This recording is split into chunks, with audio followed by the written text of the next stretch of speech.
Hello my dear students, you are most welcome my YouTube channel. कैसे हैं आप लोग? आशा करते हैं अच्छे होंगे। आज हम लोगों को पढ़ना है।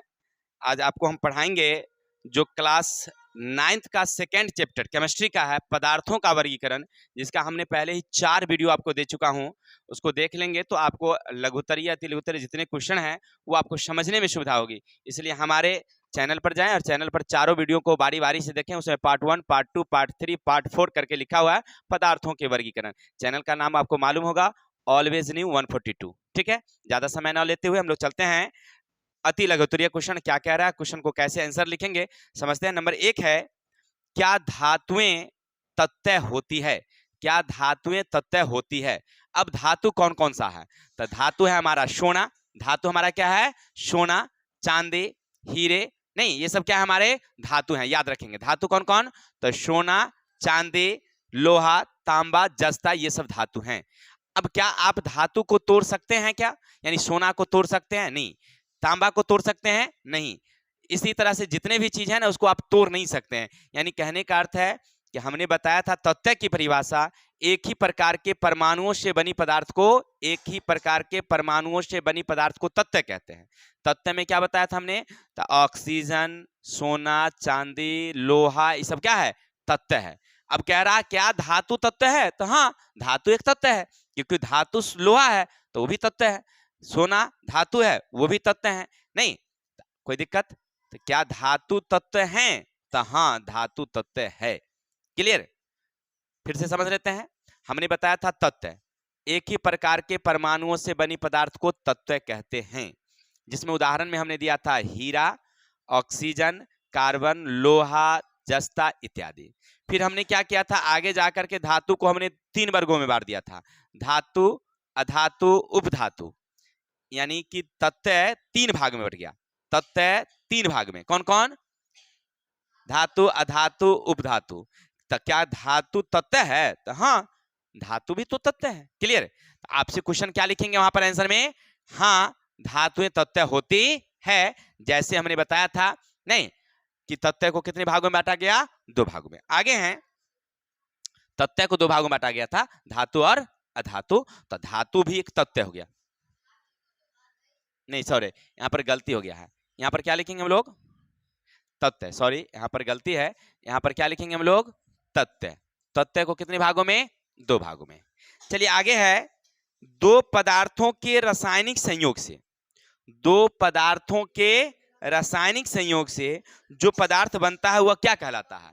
तो उसको कहते हैं यौगिक। हमने बताया था 2 या 2 से अधिक पदार्थ हो, उसके रासायनिक संयोग से अगर कोई पदार्थ बनता है उसको क्या बोलते हैं? यौगिक। जैसे हमने बताया था आपको उदाहरण के तौर पर कि मान लीजिए हमारे पास H2 है, अब प्लस O है, और दोनों रासायनिक अभिक्रिया करेगी तब बनाएगी H2O। नहीं बनाएगी H2O, तो ये क्या हो गया? हमारा यौगिक हो गया, रासायनिक संयोग से बना है। इसी तरह से कार्बन है और ऑक्सीजन है, दोनों अभिक्रिया करेगी, CO2 कार्बन डाइऑक्साइड बनेगी, ये क्या हमारा? यौगिक है। तो रासायनिक संयोग से बने पदार्थ को क्या बोलते हैं? यौगिक, है ना। 2 या पदार्थों के रासायनिक संयोग से यौगिक का निर्माण होता है। अभिक्रिया में भाग लेने वाले पदार्थ, बनने वाले पदार्थ के गुण से क्या हो जाते हैं? बदल जाते हैं। यानी आपने अभिक्रिया में जो पदार्थ दिया और उसके बाद जो पदार्थ बना, उन दोनों के गुणों में क्या होती है? अंतर होती है, विभिन्नता होती है मेरे भाई। जैसे उदाहरण के तौर पर लीजिए, एक सोडियम लीजिए Na, दूसरा क्लोरीन लीजिए, दोनों गैसीय अवस्था में है। यहां तक कि क्लोरीन ना जहरीली गैस है, जहरीली, यानी प्राण के लिए तो एकदम समझिए बेकार। नहीं, जैसे पानी के शुद्ध किए थे तो नहीं दिए थे इसमें हम लोग, क्या डाले थे? क्लोरीन डाले थे ना। तब क्लोरीन उसके कीटाणु को क्या कर दिया? अगर हमारे बॉडी में जाए तो हमको भी मार देगा ना। अब फिर भी इसी से बना के खाते हैं हम लोग, नमक NaCl। तब गुणमा क्या हो जाती है? इसका बदल जाते। नहीं, यहाँ क्लोरीन जहरीला है, यहाँ पर आकर के हो गया हमारे लिए लाभदायक, यानी इसका गुण क्या हो गया? ठीक है। तो यौगिक समझ गए, 2 या 2 से अधिक पदार्थों के रासायनिक संयोग से बने पदार्थ यौगिक कहलाते हैं, जिनमें जो अभिकारक होते हैं, यानी अभिक्रिया में जो भाग लेने वाले पदार्थ हैं और बनने वाले पदार्थ, दोनों के गुणों में क्या आ जाता है? डिफरेंस, अंतर आ जाता है। समझ रहे? समझ रहे? आगे चले, चलते हैं क्वेश्चन नंबर नेक्स्ट। वायु के मुख्य अवयव क्या है? यानी हवा में क्या है? हवा में क्या है? हाँ, तो हवा में है। हमने पढ़ा था, आपको याद होगा, हमारे वायुमंडल में जो ऑक्सीजन है, सॉरी वायु है, तो वायु में सबसे ज्यादा 78% क्या है? नाइट्रोजन। क्या? और 21% यानी 20 दशमलव कुछ है ऑक्सीजन है। 0.03% कार्बन डाइऑक्साइड है। बाकी में अन्य के हैं। कौन कौन? तो धूलकण, जलवाष्प और अन्य गैस लिख देंगे। तो सीधे आपसे पूछ रहा है कि वायुमंडल में यानी वायु में उसके मुख्य अवयव कौन कौन? तो आप लिखेंगे नाइट्रोजन, ऑक्सीजन, कार्बन डाइऑक्साइड, जलवाष्प, धूलकण इत्यादि। याद रहेगा ना? क्या लिखेंगे? नाइट्रोजन, पहले नाइट्रोजन लिखिएगा क्योंकि 78% नाइट्रोजन है, जो ज्यादा है उसका वैल्यू ज्यादा है। हेलो, देख रहे हैं आप क्या? बड़ा मगन है, कमाल बच्चा है भाई। ये देखिए, ये लड़का एक दिन जाकर के मम्मी को बोला कि मम्मी आज तुम्हारा पप्पा का नाम बताइए दो हमको, क्योंकि सर जी कहते हैं कमाल का बच्चा है, तू कहती है राजकुमार का बच्चा है, ऐसे कैसे हुआ? ध्यान दो। तो कहने का मतलब ये हमारा है कि वायुमंडल में कितने नाइट्रोजन है? 78%। सबसे ज्यादा वही ना है, तब पहले लिखेंगे जलवाष्प और धूलकण। चलिए मेरे भाई, आगे हैं, भौतिक परिवर्तन अस्थायी होता है। देखिए, भौतिक परिवर्तन में गुणमा नहीं बदलता है, इसीलिए अस्थायी है। जैसे देखिए, मोमबत्ती का पिघलना भौतिक परिवर्तन है। वो पिघल गई, फिर जमा दीजिएगा, फिर मोमबत्ती हो जाएगी ना। हम बताए थे दिवाली में हम लोग जो मोमबत्ती जल जाती थी और नीचा में इतनी इतनी बच जाती थी, उस सबको कहाँ रख देते थे? दिलौरी में नहीं रख देते थे। उसी दिया में फिर एगो धागा डाल देते थे, फिर से मोमबत्ती बन गई ना, बन गई। अरे वो मोमबत्ती लंबा होता था, ऐसे दिलौरी में बन जाता था, बन गया ना। चलिए, इसी तरह से शरबत, शरबत तैयार किए थे ना कल हम लोग, पानी में चीनी डाले, फिर उसको वाष्पीकरण कर देंगे तो नहीं बन जाएगा क्या? तो इस तरह से उसमें पदार्थों के गुण नहीं बदलते हैं और इसको उलटना संभव है, इसीलिए क्या होता है? अस्थायी। लिखेंगे भौतिक परिवर्तन में क्या लिखेंगे हम लोग? भौतिक पदार्थ के गुण नहीं बदलते, इसलिए वह अस्थायी होते हैं। क्लियर? भौतिक परिवर्तन में पदार्थों के गुण नहीं बदलते, इसलिए क्या होते हैं ये? नंबर आगे, उस विधि का नाम जिसमें नमक और जल से बने विलयन के अवयवों को पृथक किया जाता है। नमक और जल का विलयन है, कैसे अलग करेंगे? तो वाष्पीकरण। नमक और जल मिल जाए, मान लीजिए अगर आपके घर में अतिथि लोग आए, फोन किए कि हम लोग आ रहे हैं, पहले से बात हो चुकी थी कि 20 आदमी आएंगे, पहले से क्या पता था? तो हम लोग एक बाल्टा पानी में ना 5 किलो चीनी डाल के शरबत तैयार कर लिए। अब पहुंचे कितने आदमी? 2 आदमी। अरे भैया, आप क्या कीजिएगा? उसको फेंकिएगा क्या? तो टोला वाला को बांट देंगे। टोला वाला के हम रख ले, रखवारी रख ले हैं क्या कि सबको पिलावेंगे? फ्रिज में रख देगी शरबत को, देखिए, और उसको वाष्पीकरण कर देंगे। क्या कर देंगे हम लोग? तो वाष्पीकरण कर देंगे, तो बन जाएगी कौन सी? लड्डू हो जाएगी, नहीं हो जाएगी? यानी चीनी मिल जाएगा वापस। क्लियर? यानी कहने का मतलब ऐसा है कि नमक और जल का मिश्रण अगर है तो कौन विधि से अलग करेंगे हम लोग? वाष्पीकरण विधि से उसके अवयवों को अलग कर सकते हैं। तो क्वेश्चन कह रहा है आपसे कि नमक और जल से बने विलयन को अलग करने के लिए किसका उपयोग? वाष्पीकरण विधि का उपयोग करते हैं, जिसमें उसको गर्म करेंगे, तो गर्म करने पर जल क्या हो जाएगी? वाष्पित बन करके हवा बन करके उड़ जाएगी, और पेंदी में क्या बच जाएगी? क्या याद रहेगा ना? आगे चलेंगे, बारूद किन किन पदार्थों का मिश्रण है? आपसे पूछ रहा है कि रे भाई रे बताओ, बारूद में क्या क्या मिलर रहता है? तो हम लोग पढ़े थे पिछले दिन, याद है ना? बारूद में रहता है कितने चीज? 3। बारूद में कौन कौन? 3। सोडा, गंधक, चारकोल। चारकोल या कोयला भी कह देगा तो कोई दिक्कत नहीं है, क्योंकि कोयला का ही भाग होता है चारकोल। वो आगे हम लोग पढ़े होंगे, क्लास नीचे में भी पढ़े होंगे, नहीं तो आगे पढ़ेंगे हम लोग। चारकोल कैसे बनता है वो देखेंगे, फिलहाल समझिए। कोयला, बारूद में क्या क्या रहता है? तो सोडा, गंधक, चारकोल। कौन कौन? बारूद में सोडा यानी पोटेशियम नाइट्रेट, गंधक कोयला यानी चारकोल। कोई दिक्कत? चलिए आगे चलते हैं। क्या हीरा एक तत्व है? हाँ, हीरा भी एक तत्व है, क्योंकि कार्बन का वो अपरूप है। कार्बन ना 2 भागों में बटा होता है, एक हीरा एक ग्रेफाइट। हीरा एक ग्रेफाइट। तो आपसे पूछ रहा है क्या हीरा तत्व है? तो हाँ, हीरा तत्व है, क्योंकि वह कार्बन का अपरूप है। कार्बन तत्व है तो वो भी तत्व है। क्या समझे? मान लीजिए, ऐसे समझिए, राजू तुम्हारे दादाजी का क्या नाम? अरे दादाजी का क्या नाम तुम्हारा?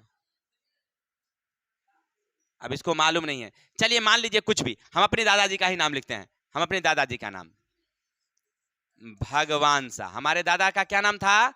भगवान सा। यानी जाति के क्या थे? तेली। हो गया है। इनको 4 पुत्र हुए, लेकिन एक पुत्र का पहले देहांत हो गया, जिनका वंशज नहीं है।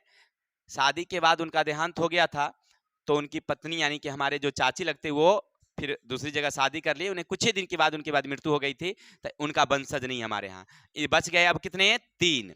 तो बच गया इधर पोषण साहू जी, तो ये भी तेली। इधर बच गए महेंद्र साहू जी, तो ये भी तेली। और इधर बच गए सुरेंद्र साहू जी, ये भी तेली है ना, ये भी तेली। अब इनका हो गया फिर से 2 पुत्र, नहीं, एक राजेश जी और एक राकेश जी, नहीं, तो ये भी तेली और ये भी तेली। नहीं, अब बताइए, अब अगर आपसे कोई पूछे कि राकेश तेली हैं, तो क्या भगवान शाह के जाति का हुआ क्या? तेली जात का हुआ क्या? तो हाँ, तेली जात का हुआ, क्योंकि ये तेली हैं तो ये भी तेली है, नहीं है रे? तो यही बात हुआ, समझिए एक तरह से। इसको क्या समझते हैं हम लोग ऐसे कि देखिए, तत्व को तोड़े धातु और अधातु, धातु को फिर तोड़ दिए हीरा और ग्रेफाइट, तो क्या हीरा धातु? तो हाँ। धातु तो तत्व है, तो हाँ, हो गया कहानी। आशा करते हैं हमारी लॉजिक आपको समझ में आई होगी। क्या जी, वीडियो समझ रहे हैं कि नहीं समझ रहे हैं? चलते हैं आगे, क्या बैठ कर करेंगे, पढ़ लेते हैं कुछ। विलयन की परिभाषा दीजिए। विलयन, हाँ, विलय और विलायक, विलय और विलायक के मिश्रण से यानी मिलने से जो पदार्थ बनते हैं उसको कहते हैं विलयन। विलय और विलायक, विलय क्या? तो घुलने मिलने वाला चीज, जैसे चीनी है, नमक है, वो क्या है हमारा? क्या है वो? हमारा विलय है, वो क्या है? विलय है। अब विलायक क्या? जिसमें घुलता मिलता है। विलायक क्या? जिसमें घुलता मिलता है, जैसे हमारा दूध, जैसे हमारा पानी, जैसे तेल, ये क्या हमारा? विलायक है, विलायक, ठीक है ना? तो आप समझ रहे हैं ना, विलय और विलायक के मिलने से जो पदार्थ बनी उसको क्या बोलेंगे हम लोग? विलयन। क्या बोलेंगे? विलयन। क्वेश्चन नंबर 8 हमारा क्या कह रहा है? विलय और विलायक के मिलने से, विलय और विलायक के मिलने से जो पदार्थ बनते हैं उसे कहते हैं हम लोग विलयन कहते हैं। Any problem? क्वेश्चन नंबर चलते हैं मेरे भाई 9। क्या निलंबन में ठोस के कण दिखाई पड़ते हैं? तो देखिए, निलंबन में ठोस के कण दिखाई देते हैं, क्योंकि इनमें ठोस के कणों का आकार ना 10 के पावर -5 cm के बीच में होता है। देखिए, ये हुआ तो इसका समझिए कि ये आपको माने इससे भी बड़ा, इससे भी क्या होता है? बड़ा होता है। आप खुली आंखों से भी देख सकते हैं, और नहीं तो कम से कम इलेक्ट्रॉन माइक्रोस्कोप से तो देख ही सकते हैं, नहीं देख सकते हैं। तो आपको कह रहा है क्या निलंबन में ठोस के कण दिखाई देते हैं? तो हाँ, निलंबन में ठोस के कण दिखाई देते हैं। आगे है, क्या लोहे के चूर्ण में थोड़ा बालू के कण मिश्रित हो जाए तो मिश्रण को कैसे अलग करेंगे? तो लोहा का चूर्ण है, अब बालू है, लोहा का चूर्ण है और बालू है, तो कैसे अलग करेंगे? तो कल पढ़े थे ना, चुंबकीय पृथक्करण। एक चुंबक ले आएंगे शक्तिशाली पावरफुल वाला, अब मिश्रण को पसार देंगे सूप में, डगरा में, जहां भी होगा। अब सूप डगरा कहां से खोजेंगे? जहां रहेगा वहीं से। उसमें क्या करेंगे? थोड़ा सा चुंबक को घुमा देंगे। अब ऐसा नहीं कि चुंबक के साथ तू नाच जाना, चुंबक को नचा देना है ना, नचा करके देखेंगे तो सब लोहा चुंबक में क्या हो जाएगी? क्योंकि बालू अचुंबकीय है और लोहा चुंबकीय है, चुंबक में चिपकने वाला है। तो हम लोग पढ़े थे कैसे कि जो चुंबक में चिपकने वाला हो तो उस मिश्रण को अलग करने के लिए कौन विधि? चुंबकीय पृथक्करण विधि। यहाँ लोहा चुंबकीय पदार्थ है तो चुंबक पृथक्करण से अलग कर लेंगे। क्या करेंगे? मिश्रण में चुंबक को दौड़ा देंगे, जैसे दौड़ाइएगा तो सब लोहा चुंबक में, अब बालू, कोई दिक्कत? समझ रहा है ना? तो हमने अभी तक देखा 10 क्वेश्चन, नहीं तो आप लोग एक बार रिवाइज कर लेंगे 10 क्वेश्चन का। तो हम लोग 11 नंबर क्वेश्चन पढ़ रहे थे। क्वेश्चन हमारा 11 क्या कहता है, सुनते हैं। कहता है 3 उधरपातित होने वाले पदार्थों के नाम। प्रश्न क्या कह रहा है? 3 उधरपातित होने वाले पदार्थ। तो हमने बताया था उधरपातन की क्रिया। क्या बताए थे कि जब कोई पदार्थ ठोस से सीधे गैस में परिवर्तित हो जाती है तो उसे कहते हैं हम लोग उधरपातन क्रिया, नहीं कहते हैं? जैसे कपूर हम लोग लेके आए थे और कागज में बंधी हुई थी और धीरे धीरे सब गायब हो गई, उड़ गई, उसमें पानियों ना बचा जो हम देखे थे ना। इसका मतलब है कि कपूर एक ऐसी पदार्थ है, कपूर एक ऐसी पदार्थ है जो सीधे वायुमंडल में क्या बन जाती है, गैस के रूप में परिवर्तित हो जाती है। जैसे में उदाहरण और सारे हैं, कपूर, नौसादर और अमोनियम क्लोराइड। याद रखेंगे कौन कौन, कपूर, नौसादर, अमोनियम क्लोराइड, ये एक ऐसे पदार्थ हैं जो उदरपातित होते हैं। किसी को कोई डाउट? सोडियम क्लोराइड यानी नमक नहीं, सोडियम क्लोराइड यानी कि नमक। अब नमक को आप रख दीजिए तो क्या हुआ, सीधे गैस में बदल जाएगा क्या? नहीं बदलेगा। चलिए आगे चलते हैं। तो आपका ये जो मानना था वो गलत था। नंबर देखते हैं 12, मिश्रणीय द्रव क्या है, उदाहरण दीजिए। देखिए कह रहा है मिश्रणीय द्रव। देखिए कहता है जब दो मिश्रण द्रव आपस में मिल जाए और ऐसा मिल जाए कि पता ना चले तो उसको कहेंगे मिश्रणीय द्रव। यानी दोनों का विलयन बिल्कुल समांग हो जाए, बिल्कुल बराबर हो जाए। समांग का मतलब क्या, बराबर बराबर, यानी कि ऊपर वाले हिस्से और नीचे वाले हिस्से का बराबर बराबर मात्रा मिल जाए तो उसको क्या बोलेंगे, समांग मिश्रण नहीं कहेंगे। और दो द्रव अगर ऐसा हो जो मिल जाए बराबर, अब जैसे तेल लीजिए और पानी लीजिए, मिलाइए, क्या मिलेगा, दोनों बराबर बराबर। देखिएगा कि तेल जो है ऊपर हो गया, अब पनिया हो गई नीचे, तो ये मिश्रणीय द्रव नहीं हुआ, ये मिश्रणीय द्रव। लेकिन हम लोग एकदम एंजॉय लेने के लिए लेते हैं ना, कौन सी, ललकी दवा, दारू। दारू देखिए उछाड़ा का मालूम है, वो जान रहा है कि ललका दवा किसको कहते हैं, दारू को कहते हैं। दारू उसमें डालिए और उसमें पनिया डालिए, दोनों मिल जाएगा, बिल्कुल क्या हो जाएगी। अब ना पता चलेगा कि इसमें पानी है, ना चलेगा पता दारू है, एकदम बिल्कुल मिल जाते हैं, विलीन नहीं। आप अलग अलग नहीं देख सकते हैं आप उसको, वो पूरा मिला हुआ दिखाई पड़ेगा। इसको क्या बोलेंगे हम लोग, मिश्रणीय द्रव। और दारू से भी तो दूध बन सकता है, नहीं बन सकता है। यानी उदाहरण दूध और पानी का ले लीजिए, दूध और पानी का ले लीजिए, दूध में पानी फेर दीजिए तो वो भी मिश्रणीय द्रव है। दारू वाला याद है, दूध वाला नहीं याद है, अमृत चीज, विषैला चीज याद है उसको, क्या समझे। ऐसे भी लोग कहता है कि ना साहनी का ना एक बचपन से आदत होती है, बचपन से आदत क्या होती है जानते हैं ना, क्योंकि उस बचपन में वो देखता है, घर में देखता है, सुबह उठेंगे उसके पिताजी कहेंगे चलो मारने के लिए, कौन सी मछली, मछली मारने, मारने जाएंगे, पकड़ने नहीं, मारने। शाम में जाएंगे पिठिया पर काटने, तब मारना काटना तो उसका काम है, तो विषैला तो होगा ही, तो उसको विषैला वाला आदत है, दारू वाला। चलिए आई खिदत आपकी ओर। तो हम लोग पढ़ रहे थे मेरे भाई, क्या बोलेंगे, मिश्रणीय द्रव। क्या बोलेंगे हम लोग, मिश्रणीय द्रव। कौन कौन, दारू में पानी मिलाइए या दूध में पानी मिलाइए, ये क्या, किसका उदाहरण। यानी अगर आपसे कोई परिभाषा पूछे तो क्या बताएंगे, वैसे दो द्रव, वैसे दो द्रव जो आपस में विलीन हो जाए, मिल जाए, समांग मिश्रण बन जाए तो उसको कहेंगे मिश्रणीय द्रव। आगे हमारा क्वेश्चन है 13 नंबर, क्या कोलाइड के कणों का स्कंदन होता है। देखिए नहीं, कोलाइड के कणों का स्कंदन, स्कंदन का मतलब होता है क्या भाई, हम नहीं समझ रहे, आप लोग समझ रहे हैं क्या, नहीं समझ रहे हैं। अरे पढ़े थे हम लोग, स्कंदन का मतलब होता है जमना, स्कंदन का मतलब जमना। अगर आप कोलाइडी विलियन लीजिए, कोलाइडी विलियन लीजिए, उसको छोड़ दीजिए, उसको छोड़ दीजिए, क्या वो जमेगी। जैसे दूध, कोलाइडी विलियन किसका उदाहरण है, दूध का। अब उसको रख दीजिए, क्या वो जमती है क्या, नहीं। दूध को 2 घंटा 4 घंटा 5 घंटा छोड़ दीजिए तो दूध के कण न जमेगी नहीं। लेकिन निलंबन का अगर विलियन आपके पास है, जैसे स्याही, पानी में स्याही मिल गया, रंग नील कुछ भी, और उसको छोड़ दीजिए 2-4 घंटा तो देखिएगा कि नीलवा नीचे चली गई, पनिया ऊपर हो गई, रंग रंग नीचे चली जाएगी, पानी ऊपर। तो ये हो गया स्कंदन।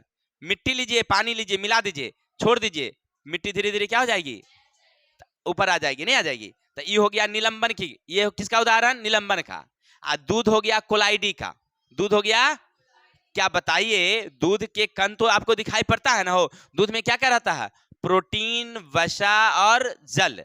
तो जल है तो आप जान रहे हैं, जल आप जान रहे हैं, लेकिन वो उजली उजली जो दिखाई पड़ती है वो प्रोटीन और वसा है, उजली उजली दिखाई देती है वो क्या है, आप तो देख तो रहे हैं, लेकिन क्या जम रही है क्या, यानी स्कंदन हो रहा है क्या, नहीं हो रहा है। यानी कोलाइडी विलियन में स्कंदन नहीं होता है। अब वास्तविक विलियन है शरबत, शरबत में चीनी का कण दिखाई पड़ता है क्या, शरबत अगर बन जाए, क्या है कि नहीं, शरबत अगर, अब बताइए क्या हुआ ना, ये हमारे अनुराग जी को गए एक जगह अतिथि के यहाँ, वो बेचारी पहुंचे, गर्मी का दिन था, वो बेचारा शरबत बना के एक गिलास दिया, ये लिया ऐसे करके लेकर के मुंह और धो लिया पहले, हाँ धो करके तब मुंह में डाला, तब मीठ लगा इसको,